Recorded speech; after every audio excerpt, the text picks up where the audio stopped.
اس عملی زندگی میں یہ کہنے لگے صاحب کہ امام حسین نے کون سا امر بالمعروف کیا یا کون سا نہی منکر کیا جو آپ کو کہتے ہیں کہ قیام امام کا مقصد اچھائی کا حکم دینا برائی سے منع کرنا ہے؟ نعوذ باللہ، امام حسین نے تو کام ہی نہیں کیا، کسی کو اچھائی کی بات بتائی نہیں۔ مجھے تعجب ہوا، ایسی بات اگر ممبر سے کہیں کہی جائے تو حیرت یہ ہوتی ہے کہ لگتا ہے یہ کہنے والے نے ائمہ کے فقرے نہیں پڑھے، زیارات کے جملے نہیں پڑھے۔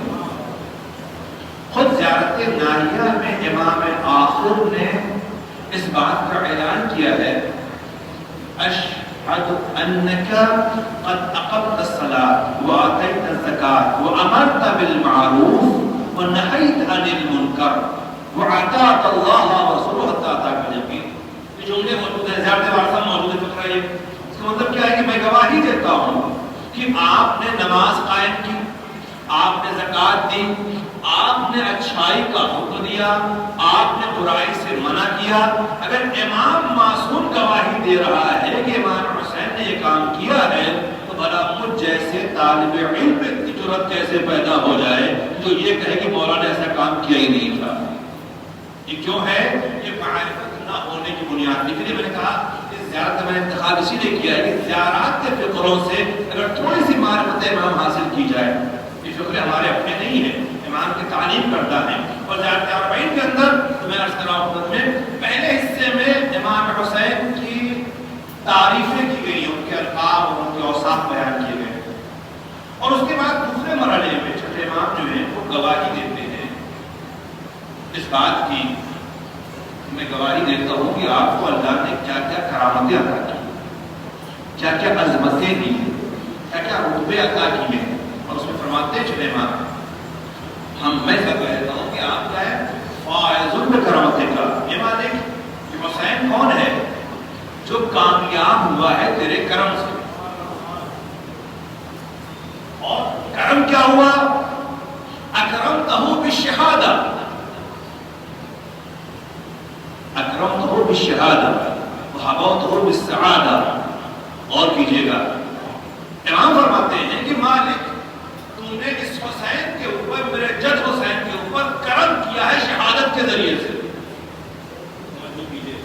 جہاں دنیا موت سے گھبراتی ہے وہاں حسینیت کا پیغام ہے کہ شہادت کو کرم پروردگار سمجھا جاتا ہے۔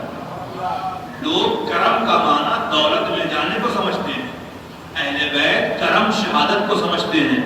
اب جس گھرانے میں شہادت کرم پروردگار مانا جاتا ہو، بھلا اس گھر کے بچے کوئی موت سے ڈرائے تو کیسے ممکن ہے وہاں کوئی خوف پیدا ہو سکے؟ اس کا کہنا چاہوں گا۔ اور اسی زیارت کے اندر مولا فرماتے ہیں، میں گواہی دیتا ہوں پروردگار کہ تو نے امام حسین کو کیا کیا؟ وَجَعَلْتَهُ مِيرَاثَ الْأَنْبِيَاءِ، معبود تو نے میرے جد حسین کو تمام نبیوں کی میراث عطا کی ہے، نے وارث انبیاء بنایا ہے۔ جاتے وقت صاحب پڑھتے ہیں، وقت رہیے تمام نبیوں کی میراث۔ دیکھیں موضوع بڑا اس میں آئے گا، بات پڑھنا چاہتا ہوں اس تاکہ بات پوری ہو سکے۔ نبیوں کی میراث، جتنے بھی نبی گزرے ہیں، چاہے آدم ہو، چاہے نوح ہو، چاہے ابراہیم ہو، چاہے اسماعیل ہو، اسحاق ہو، یعقوب ہو، سب کی وراثتیں کس کے پاس آئیں؟ امام حسین کے پاس۔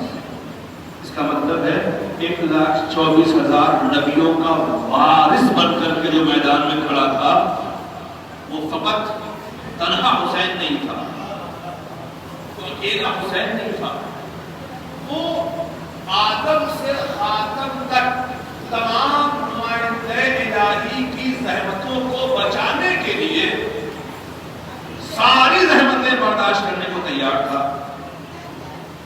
مطلب کیا ہے؟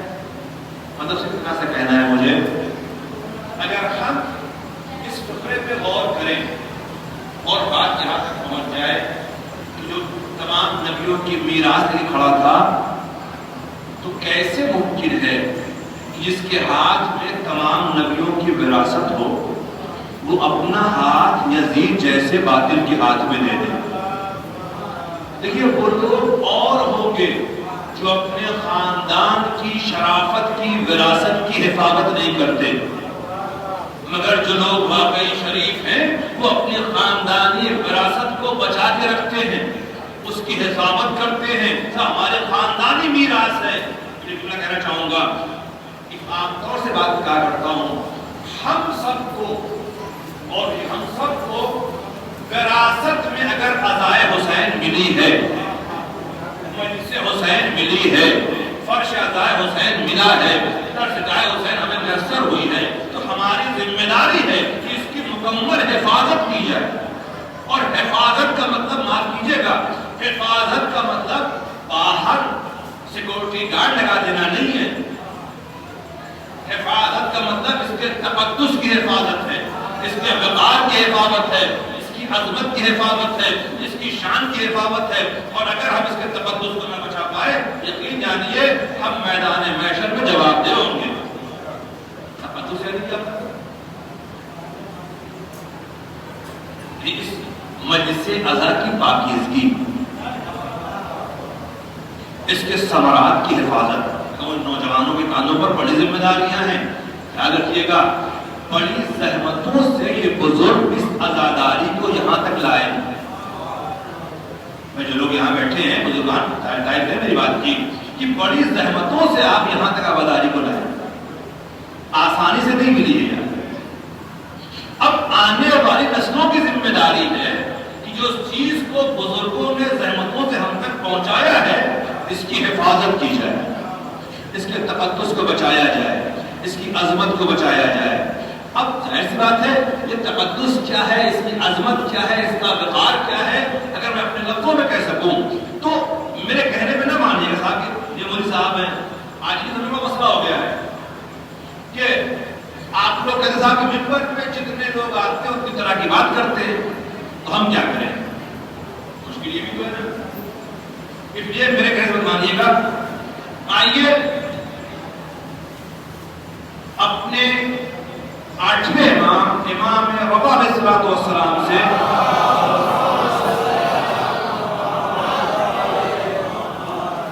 پوچھتے ہیں، مولا اس مجلس امام حسین کے تقدس کا مطلب کیا ہے، اس کی عظمت کیا ہے، اس کا وقار، اس کا ہدف اور مقصد کیا ہے؟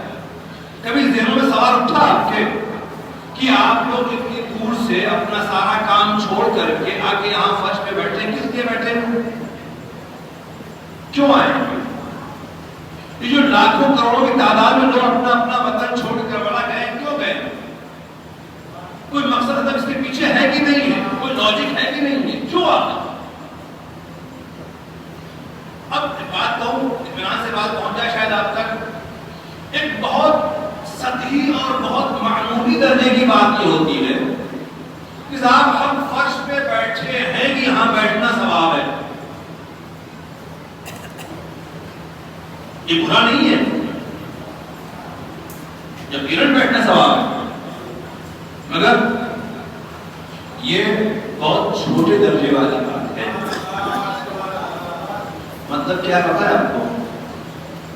ہم اس بات پہ خوش ہیں کہ میرا ایڈمیشن فلاں کالج میں ہو گیا ہے اور ہم وہاں بیٹھنے جانے دیتا ہوں، ہم بھی فلاں اسکول میں پڑھ رہے ہیں۔ اس پر ناز کرنا بچپنے کی علامت ہے۔ پھر ناز کس پر کریں؟ فلاں اسکول میں ایڈمیشن ہو گیا ہے، اس پر خوش نہ ہوئیے، میں اس اسکول میں ٹاپر ہوں، اس پر خوش ہوئیے۔ یعنی میں وہاں کا ٹاپر ہوں، میں وہاں پر بہتر ہوں، میں وہاں پر اعلیٰ ہوں، اس پر خوش ہونا چاہیے۔ ہماری حالت اگر یہ تھا کہ ہاں فرش پہ بیٹھنے میں ثواب ملتا ہے تو ہماری حالت بچے والی ہے کہ ہاں ہم بھی فرش پہ جاتے ہیں بھائی، اگر ثواب ملتا ہے، مگر مسئلہ ہے فرش پہ کیوں آتے ہیں؟ بس ثواب کے لیے آتے ہیں؟ تو ثواب کمانے کے اور بھی بہت سے راستے ہیں، وہاں سے آپ بھی کر سکتے تھے۔ آپ پھر یہاں آنا کیا ضرورت تھی؟ کوئی وجہ تو اور ہوگی نا۔ اب میں کہوں گا کہ صاحب کا نظریہ ہوگا، میں نے کہا آئیے پوچھتے ہیں غریب توس سے، شاہ خراسان سے، سلطان عرب عجم سے. اب مولا بتائیں گے تو ان کے جد کی بات ان سے بہتر کون بتائے گا؟ اب روایت کہتی یہ ہے کہ ہمارے 8ویں امام اپنے صحابیوں کے ساتھ بیٹھے ہوئے تھے اور ان سے پوچھتے ہیں یہ بتاؤ تم لوگ بیٹھ کر کے آپس میں بیٹھ کر کے میرے جد کا تذکرہ کرتے ہو؟ اتجلسون وتحدثون، کہ تم لوگ بیٹھ کر کے گفتگو کرتے ہو ہمارے جد کے اوپر؟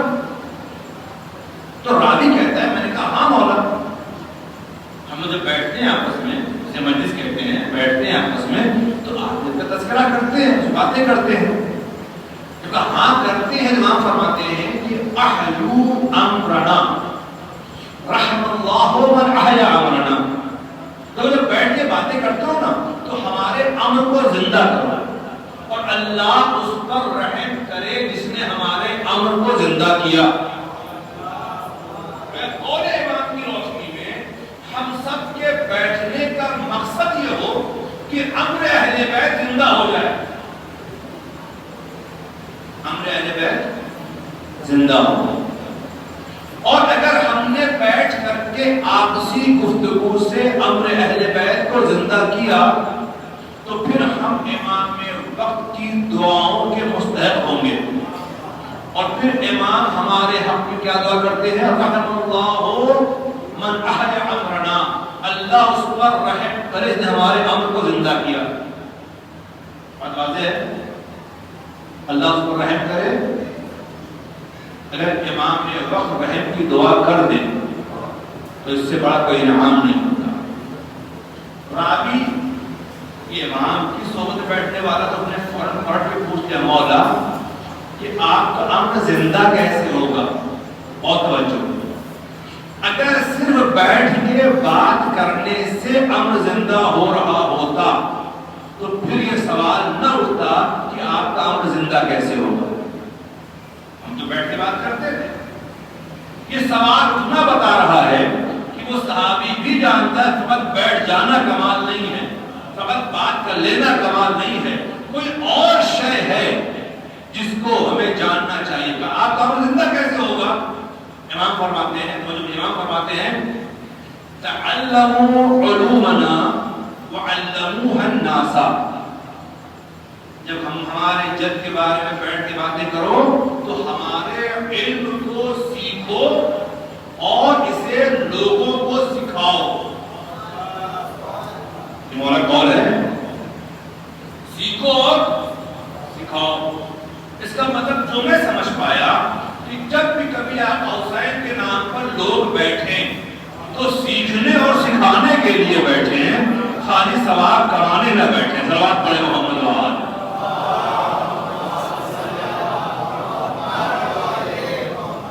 کچھ سیکھنے اور سکھانے بیٹھے. کیا سیکھا، کیا سکھایا گیا؟ 2 مجلسیں گزر گئی، تیسری مجلس آج ہے. اتنے دن میں کیا سیکھا ہم نے، اس کا محاسبہ ہمیں کرنا چاہیے. اور اگر اشرافوں سے جوڑوں گا ماشاءاللہ تو بہت سی مجلسیں ہو چکی، 40واں قریب ہے. اتنی مجلسیں گزرنے کے بعد ہم نے کیا سیکھا؟ کچھ سیکھا کہ نہیں سیکھا؟ اگر کچھ سیکھا ہے تو اس کا مطلب امر اہل بیت کو زندہ کیا ہے. اور اگر نہیں سیکھا، خالی آئے تبر کیا چلے گئے، معاف کیجیے گا ثواب تو ملا مگر امر اہل بیت زندہ نہیں کر پائے. صلوات پڑھ دے محمد وآل.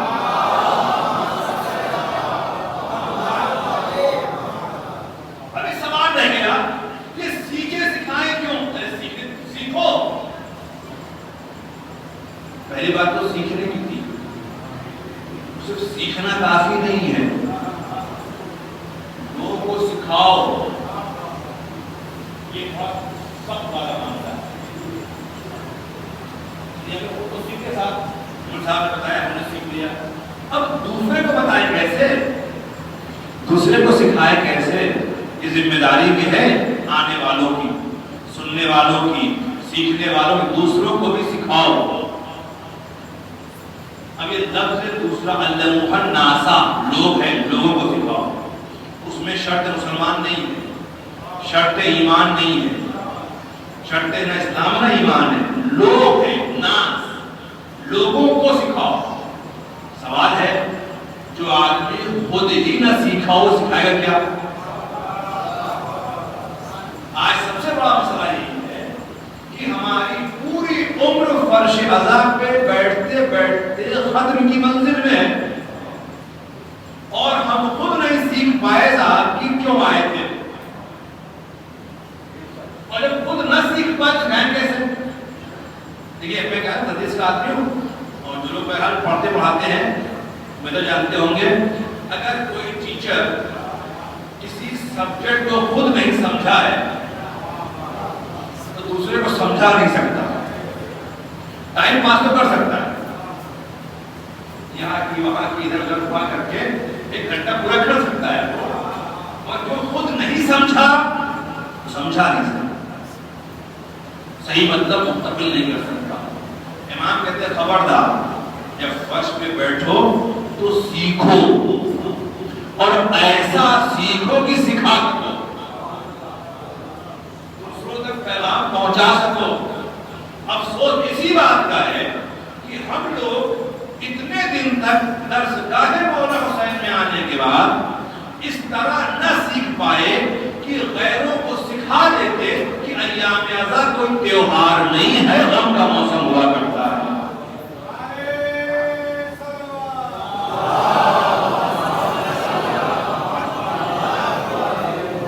ہم لوگوں کو بتا نہیں پائے کہ ہم کربلا والوں کا مزاج کیا ہوتا ہے۔ میں لفظ بدل دوں، وہ جو اسلام کے متعلق غلط نظریات دنیا کے سامنے لوگوں نے پیش کیے تھے، ہم فرش حسین سے حسینی اسلام نہیں پیش کر پائے۔ کاش ہم نے غیر قوموں کو حسینی اسلام سمجھایا ہوتا، انہیں حسینی اسلام سکھایا ہوتا، انہیں حسینی اسلام کا پیغام پہنچایا ہوتا، تو یقین جانیے جو بدنما تصویر پیش ہوئی ہے وہ تصویر نہ رہتی۔ لوگ کہتے نہیں صاحب ایک اسلام جو حسین والا ہے وہ الگ ہوتا ہے، کوئی دوسرا والا اسلام ہے وہ الگ ہوتا ہے۔ اچھا ایک بات کہوں، جو سیکھے سکھائے فائدہ کیا ہوگا اس کا؟ انہوں نے فرمایا کہتے ہیں لو علموا محاسن کلامنا لاتبعونا، بہت توجہ، اس مجلس کا، اس تذکرے کا، اس گفتگو کا، اس بات کا رزلٹ یہ نکلے کہ ہم سیکھیں پھر سکھائیں، اور جب سکھائیں تو کیا ہو؟ کہتے ہیں اگر لوگ ہماری باتوں کی اچھائی کو جان جاتے تو لوگ ہماری پیروی کرتے، لاتبعونا، ہماری پیروی کرتے۔ ایک بات پوچھوں میں آپ سے، آج کی زبان میں کہوں، کیا امام کو اپنے فالوور بڑھانے کا شوق ہے؟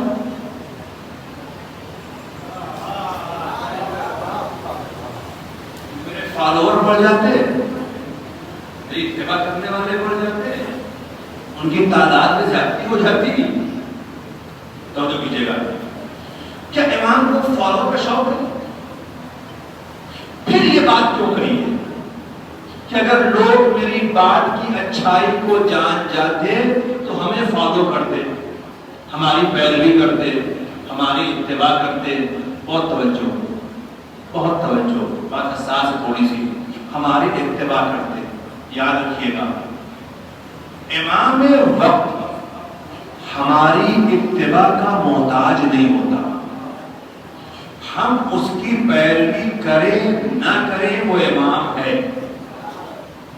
پھر یہ بات کیوں ہے کہ لوگ میری اتباع کرتے ہیں؟ یہ بات اس لیے ہے کہ امام امت کے باپ کا مرتبہ رکھتا ہے، اور ہر کامیاب باپ یہ چاہتا ہے کہ اس کی اولاد اس کی پیروی کر کے کامیاب ہو جائے۔ انہیں اپنا شوق نہیں تھا، اس شفقت اور محبت امامت کی بنیاد پہ چاہتے تھے کہ پوری انسانیت کامیاب ہو جائے۔ جس مقصد کے لیے وہ آئے تھے کہ پوری انسانیت کو منزل کمال پہ پہنچائیں، اور جانتے تھے کمال پر انسان تبھی پہنچے گا جب معصوم امام کی پیروی کرے گا، معصوم رہبر کو فالو کرے گا، ان کی اتباع کرے گا۔ انہیں اپنے فالو بڑھانے کا شوق نہیں ہے بلکہ انسانوں کو منزل کمال تک لے جانے کا شوق تھا. صلوات پڑھے محمد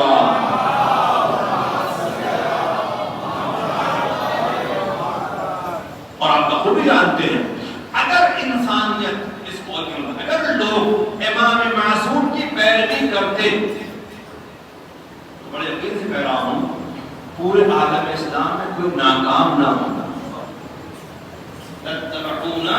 اگر لوگ ہماری بات کی اچھائی کو جان جاتے تو ہماری پیروی کرتے. مگر ایک سوال بڑے ادب کے ساتھ اپنوں سے کر رہا ہوں غیروں سے نہیں. اگر لوگ میرے کلام کی ہماری باتوں کی اچھائی کو جان جاتے کیا کرتے؟ میری پیروی کرتے. سوال اور ادب کے ساتھ ہم میں سے کون ایسا ہے جو امام کے قول کی اچھائی کو نہیں جانتا؟ سوال ہے جملہ دل میں رہے مولا کا.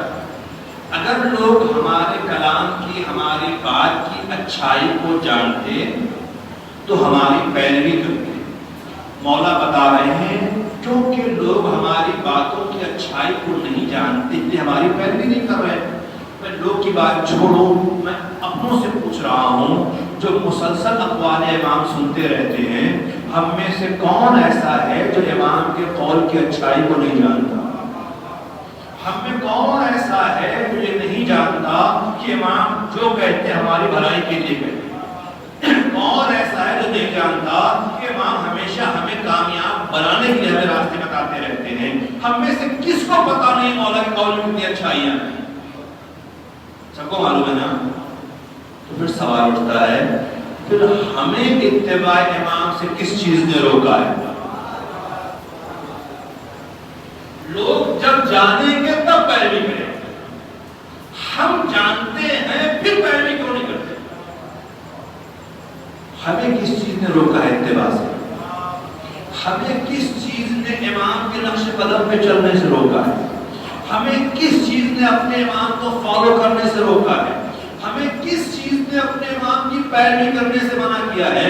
بھائی وہ ہمارے امام ہیں, ان کی بات کو جانتے ہیں, ان کی عظمت کو جانتے ہیں, ان کے وقار کو جانتے ہیں, ان کے مرتبے کو پہچانتے ہیں. ابھی میں نے سنایا وہ ولی خدا ہیں, وہ صفی خدا ہیں, وہ حبیب خدا ہیں, خلیل خدا ہیں.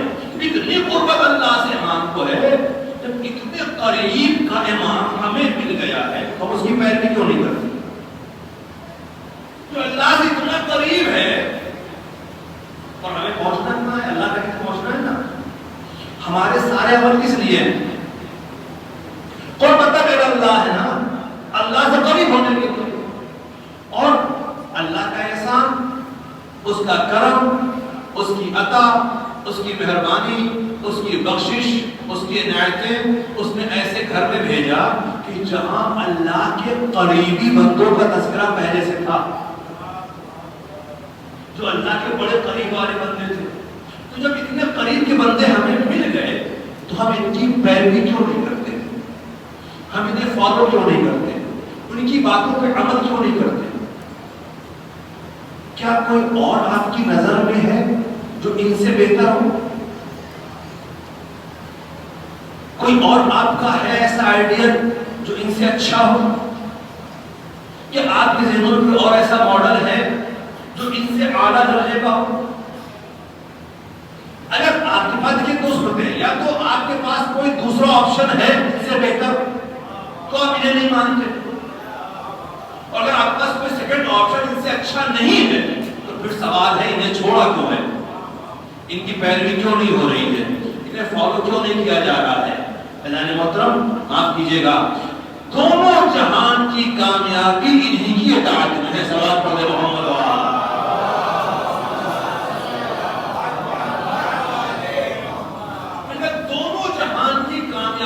کے اطاعت میں. ہو سکتا ہے آپ کے ذہنوں میں سوال اٹھے دونوں جہان کیسے کامیاب ہوگا؟ اب ان کی اطاعت میں تو دنیا لٹانی پڑتی ہے, کماؤ خرچہ کر دو, جمع مت کرو, غریب کو بانٹ دو، مسکین کو بانٹ دو، محتاج کو بانٹ دو، پریشان کو دے دو، ضرورت مند کو دے دو، تب یہاں کامیاب کیسے ہوں گے؟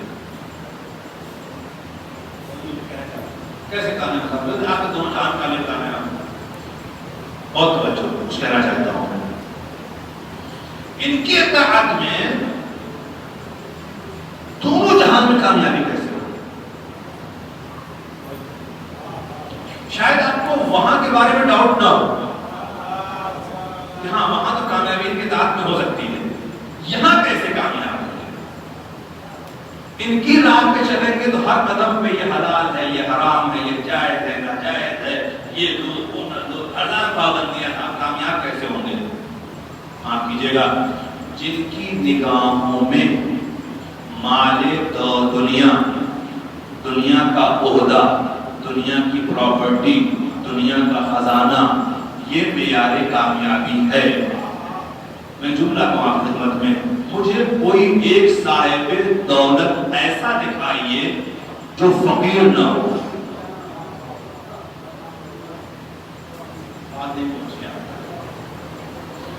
دنیا میں دنیا والوں کے اعتبار سے کامیاب، بڑی دولت والا، بڑے بیلنس والا، بڑے خزانے والا، بڑی پراپرٹی والا کوئی ایک آدمی دکھاؤ جو فقیر نہ ہو.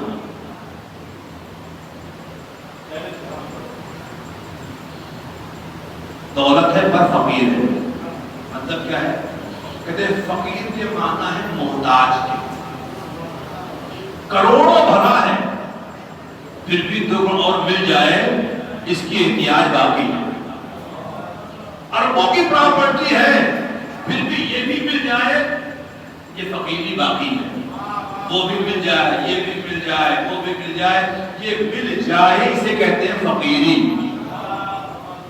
مگر جیب میں کچھ بھی نہیں ہے پھر بھی غنی ہے. جیب میں کچھ بھی نہیں پھر بھی غنی کون ہے؟ جو بے نیاز ہو. اس لیے کہتے ہیں جو ان کی پیروی کرتا ہے دوسروں کی دولت کا محتاج نہیں ہوتا بلکہ اس سے بے نیاز رہتا ہے. صلوات پڑھے محمد وآلہ.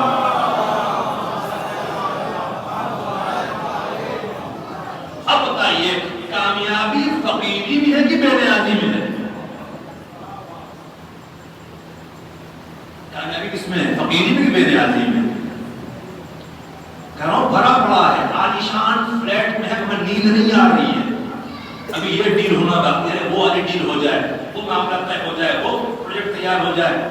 ہر لمحہ فقیری ہے، ہر قدم فقیری ہے، مستقل بے چین ہے، آپ کیا کیا مل جائے. مگر کوئی ایسا بھی دیکھا ہے کچھ نہیں ہے مگر بے نیاز، سکون سے محنت کر کے آیا اور اللہ کا شکر ادا کیا، سکون ہو گیا تھا، جو کر دیکھا جائے گا، اللہ آنے گے. ارے نہیں سمجھے آپ؟ ان کی اطاعت کرنے والا پھٹے بوریے پہ بیٹھ کر کے بے نیاز رہتا ہے اور ان کی پیروی نہ کرنے والا تخت پہ بیٹھ کے بھی محتاج رہتا ہے. اگر آپ کی نظر میں محتاجی کامیابی ہے تو محتاج بنے رہیے، اور ان کے پیروکار کی نگاہ میں محتاجی کامیابی نہیں ہے، بے نیازی کامیابی ہے.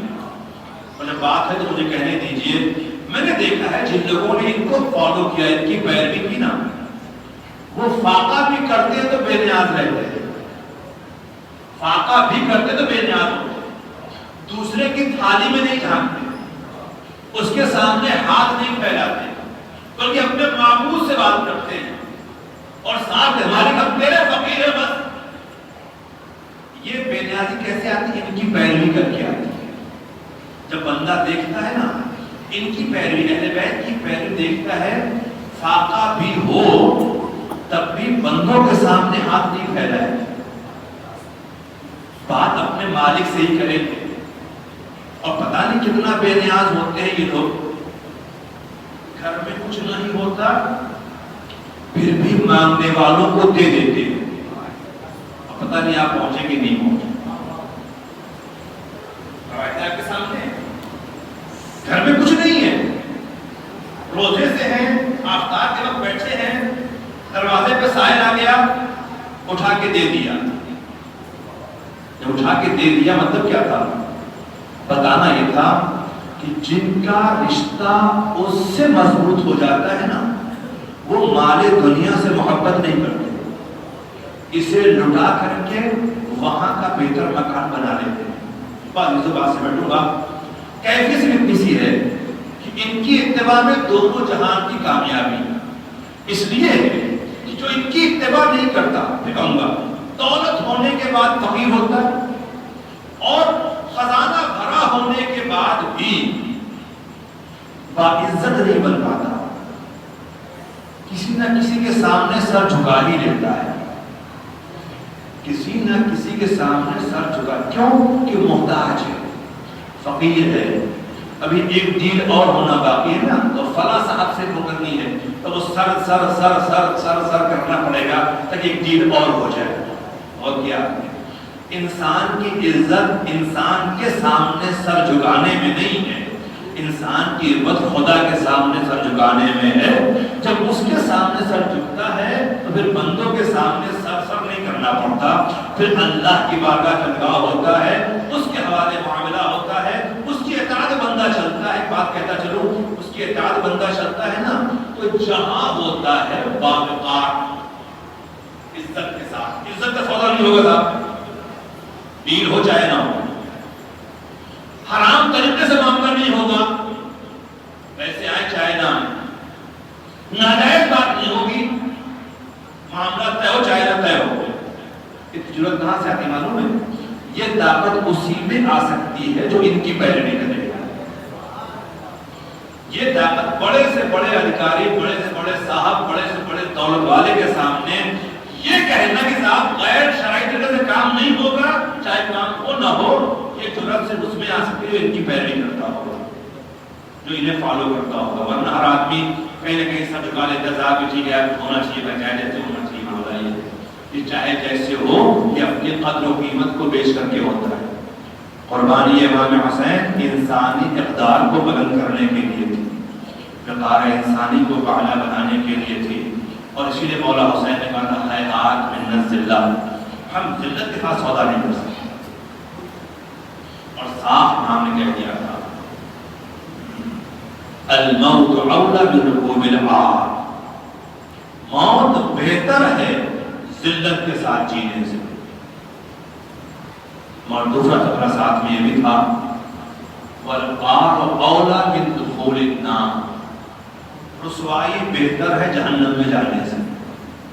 اور میرا میں سردہ خدمت میں پاس سے بیٹھنا چاہوں گا، ہم جس اربعین امام حسین کے لیے جمع ہوئے ہیں اور جس ذات کا چہلم منانے کے لیے جمع ہوئے ہیں، اس ذات کی عظمت اور وقار یہ ہے کہ یہ ولی خدا بھی ہے، صفی خدا بھی ہے، حبیب خدا بھی ہے، خلیل خدا بھی ہے، نجیب خدا بھی ہے، اللہ کا مقرب ترین بندہ ہے۔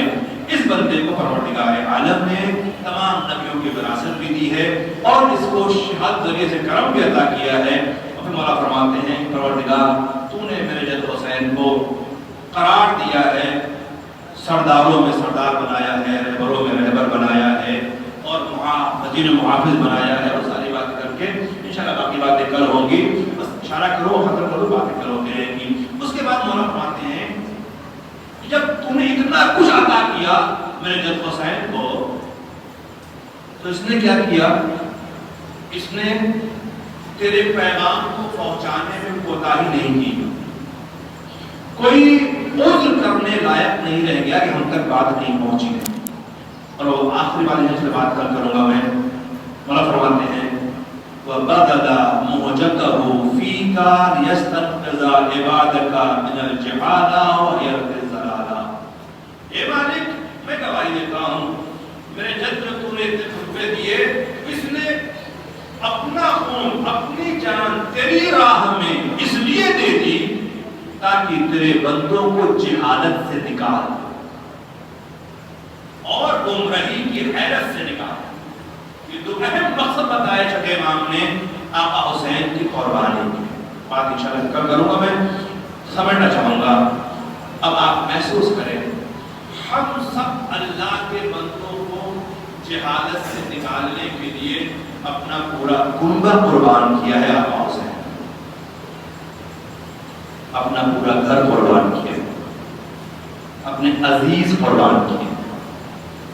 اور وہ قربانی میں کن کن قربانیوں کی بات کروں؟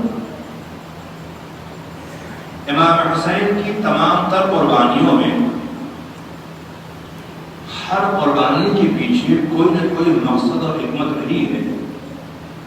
ایک قربانی آقا حسین کی ایسی ہے کربلا کے میدان میں جس نے اس بات کو بھی واضح کر دیا کہ باطل مقابل پہ کھڑی ہوئی فوج یہ نہیں صاحب مسلمان نہیں بلکہ وہ انسان بھی نہیں، ان میں انسانیت بھی نہیں پڑی. ورنہ اگر ذرا سی بھی انسانیت ہوتی نا تو کوئی بھی انسان ہو کر کے کسی 6 مہینے کے چھوٹے سے بچے کو پیاسا تڑپنے نہیں دیتا. ہم لوگ یہ منظر اکثر دیکھتے ہیں جو لوگ سفر کرتے رہتے ہیں راستے ٹرین میں بس میں یہاں وہاں، تو اکثر یہ منظر دکھا جاتا ہے کوئی چھوٹا بچہ پیاسا ہے، گرمی ہے، پریشان ہے، رو رہا ہے تو ہر آدمی بھائی پیاسا ہے پانی ہم دیتے، پانی پلاتے. بچے کو کیا ہے پیاس کا بھوکا ہے دودھ کا انتظام کرتے ہیں، بچہ بھوکا ہے، کوئی مذہب نہیں پوچھتا، کوئی مذہب نہیں پوچھتا. کم سن بچہ ہے پیاسا ہے تو اس کو چپ کرا دیا جائے، بھوکا ہے تو اسے چپ کرایا جائے. چھوٹے بچے کا رونا کوئی برداشت نہیں کر پاتا بغیر مذہب تک پوچھے. یہ انسانیت کا تقاضا. اللہ جانے کربلا میں وہ لوگ کیسے تھے، وہ لوگ کیسے تھے کہ جن کے سامنے ایک 6 مہینے کا چھوٹا سا بچہ پیاس سے تڑپ رہا تھا، رو رہا تھا، اور وہ کچھ لمحے کا پیاسا نہیں تھا، ایک مدت سے پیاسا تھا. اور پیاس اتنی بڑھ گئی تھی کہ یہ سوکھ چکے تھے، خشک ہو چکے تھے، اس پہ پپڑیاں پڑ چکی تھی. چہرہ پیاس کی شدت کی وجہ سے عجب سا بجھا سا ہو گیا تھا. اے عزیزوں، جن بہنوں کی آغوش میں 6 ماہ کے بچے ہیں نا، خدا انہیں سلامت رکھے. ایک چھوٹے سے بچے اتنا پیاسا، اور کیفیت یہ تھی کہ امام حسین اپنے 6 ماہ کے ننھے سے بچے کو لے کر کے دشمنوں کے سامنے کھڑے تھے. میں جملہ عام طور سے کہا کرتا ہوں، اللہ کرے کسی بھی انسان کو کسی ایسے سے نہ مانگنا پڑے جو ذلیل ہو. پہلی بات تو جس نے کبھی مانگا نہ ہو اسے مانگنا نہ پڑے. جس نے کبھی مانگا نہ ہو اسے مانگنا بہت بڑا مسئلہ ہوتا ہے. کیسے زبان کسی کے سامنے جو ہمیشہ عطا کرتا رہا، اگر کبھی مانگنا پڑ جائے تو کسی ذلیل سے نہ مانگنا پڑے، کسی شریف سے مانگنا پڑے. اور ظاہر سی بات ہے جس نے نہ مانگا ہے وہ ذلیلوں کے سامنے، یزید جیسے ذلیل کے سامنے اپنے 6 ماہ کے ننھے سے پھول کو لے کر کے کھڑا ہوں. اب میں کیا عرض کروں آپ خدمت میں، کیسے کہے مولا حسین مجھے پانی دے دو، کیسے عرض کریں؟ شاید اسی لیے لفظوں کا بڑا عجب سا انتخاب ہے. اے ظالمو، اگر تمہارے نگاہ میں گنہگار ہوں نا، یہ بچہ تو گنہگار نہیں ہے نا، یہ پیاسا ہے، کوئی جواب نہیں ہے. اگر تم یہ سمجھتے ہو کہ اس بچے کے بہانے میں بھی لوں گا تو میں اسے لٹا دیتا ہوں. صبح غور کیجیے گا، 6 ماہ کے ننھے سے بچے کو جلتی ہوئی زمین پہ لٹا دینا ایک باپ کے لیے آسان نہیں ہے. زمین جل رہی ہے، 6 ماہ کا چھوٹا سا بچہ ہے تو زمین پہ لٹا دیا گیا ہے، باپ کے لیے آسان نہیں. بچہ تڑپا، باپ نے اٹھا لیا، سینے پہ لگایا، کہتے میرے ڈال تو مجھے تو خدا کے پیسہ ہونا بیٹا، بتا دو تم پیاسے ہو.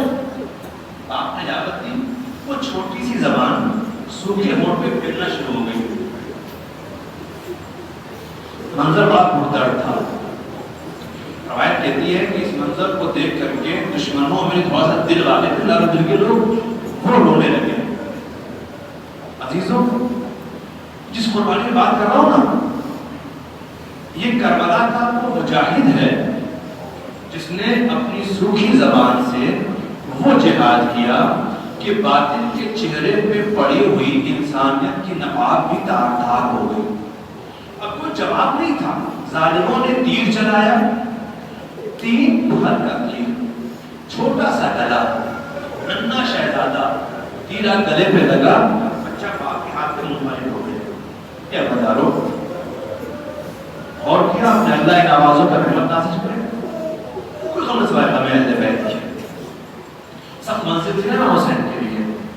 مگر ایک بات کہوں, کربلا کی تمام قربانیوں میں دو قربانیاں ایسی ہیں جن کا تذکرہ جہاں بھی ہوتا ہے نا اہل دل رو پڑتے ہیں.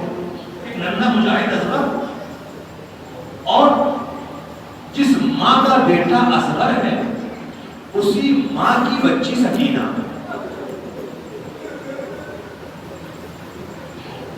تصور کیجیے گا, جن دو قربانیوں کی یاد میں آج تک پوری کائنات روتی ہے, یہ دونوں قربانیاں ایک ہی ماں کی آغوش میں پلی تھی. اس ماں کی حالت کیا ہوئی ہوگی جس کا 6 ماہ کا بچہ کربلا میں 3 پھل کا تیر کھا کے شہید ہو گیا, اور اس کے ساتھ جو چھوٹی سی بچی تھی نا 4 برس کی 5 برس کی, وہ ننھی سکینہ. کیا بدارو, ابھی آپ شروع میں مرثیہ سنتے جا رہے تھے سکینہ کے حوالے سے. کون سکینہ؟ 2 سورہ سنو ختم کر دی میں نے. امام حسین کی وہ لاڈلی بیٹی جس کو بابا کے سینے کے بغیر نیند نہیں آتی تھی. جتنے اولاد والے ہیں محسوس کیجئے گا, خاص طور ان کی چھوٹی بیٹیاں ہیں نا وہ بڑا وعدہ محسوس کر پائیں گے. چھوٹی بچیاں باپ سے زیادہ پیار کرتی ہیں, انہیں باپ سے زیادہ لگاؤ ہوتا ہے. جو چھوٹی بچیوں کے باپ ہے نا, محسوس کیا ہوگا آپ نے, جب کبھی باپ گھر سے جانے لگے تو بیٹی سب سے پہلے پوچھتی ہے بابا کہاں جا رہے ہو, بابا کب واپس آؤ گے, بابا کیا لے کر کے آؤ گے. اولاد والوں تمہارے بچے ایسے یتیم نہ ہو جیسے مولانا حسین کے بچے یتیم ہوئے. میں نے کہا بچیاں بہت زیادہ مانوس ہوتی, میری بچی بھی ہے بہت زیادہ مانتی باپ سے, ہر وقت خبر کہاں ہے, کہاں جا رہے ہیں, کہاں آ رہے ہیں. امام حسین کی یہ بیٹی اتنی عزیز و قریب تھی امام حسین کے کہ بغیر باپ کے سینے کے نیند نہیں آتی تھی. اب آپ تصور کیجئے جس بچی کو باپ کے سینے کے بغیر نیند نہیں آتی تھی نا, اس کی زندگی میں شام غریباں پہلی وہ رات تھی جب بغیر باپ کے سونا تھا. باپ نہیں تھے مگر نیند کا وقت ہو رہا تھا. کیسے بچی سوئے گی, اسے نیند کیسے آئے گی؟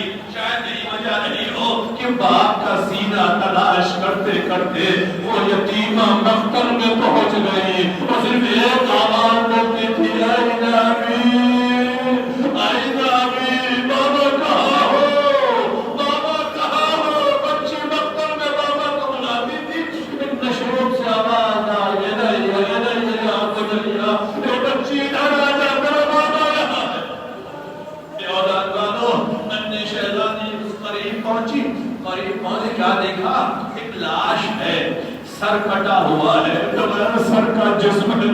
وہ جسم گھوڑے کی ٹانگوں سے پالا ہے, تیروں سے زخمی ہے, بدن سے لہو بہ رہا ہے. ایسے جسم کو دیکھ کر کے بچی نے پہچان کر لیا کہ وہ خوشبو تو محسوس ہو گئی ہوگی نا, میرے بابا کی خوشبو ہے. قریب بیٹھی مگر سینے پہ سونے کی عادت تھی, سینے پہ کوئی جگہ خالی نہ ملی جہاں سکینہ بچہ